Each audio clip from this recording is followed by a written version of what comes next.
Ang lakas po talaga ng agos sa ilog ng Bagyong Guring doon sa Bawan, Batangas. Welcome to my channel. Please like, share, subscribe.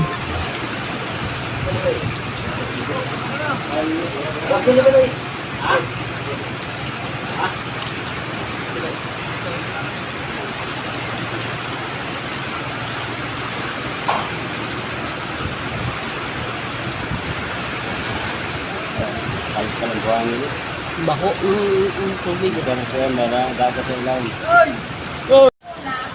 Ano yung ulan? Ayan, ganyan kalinaw ang dagat. Ganyan kapayapa. Hindi siya magulo. Medyo-medyo lang hangin, pero hindi ganun kadumi at hindi pa ganun kagulo. Dahil sa Bagyong Guring. Ay, nakadaan na siya. Ayun. Ganda talaga ng dagat. Pero yung bangka na yan, hampas-hampas yun ng bagyo, kaya nawasak yan.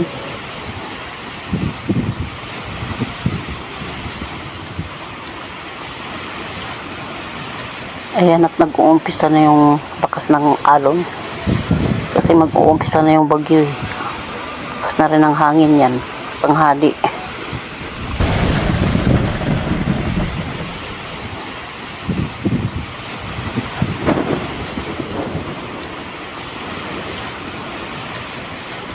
Ayan, sobrang gulo na ng dagat at marumi-rumi na rin siya ng kulay. Kasi yung tubig galing sa bayan. Ayan, si zero eh. Pas na talaga niyan. Grabe. Parang may umuugong sa ilalim ng tubig na yan. Yung bundok-bundok siya. Tapos talaga. Kaya kung sino man yung dadaan dyan, malamang. Pag nahulog dyan, patay. Nakakatakot talaga yan. Kasi sobrang lakas. Ayan o. Yung mga nakikita ko sa TV, yan, yung mga yan. Totoong nangyari. Nakakatakot talaga siya. Nampas-ampas yung isang bangka dyan. Hindi na nakaalis. Nawarak na. Maraming bangka yan sila. Kaya lang, naiaw naman na dala sa mataas na parte. Wala yung isang naiwan kasi wala talaga yung may-ari. Hindi na,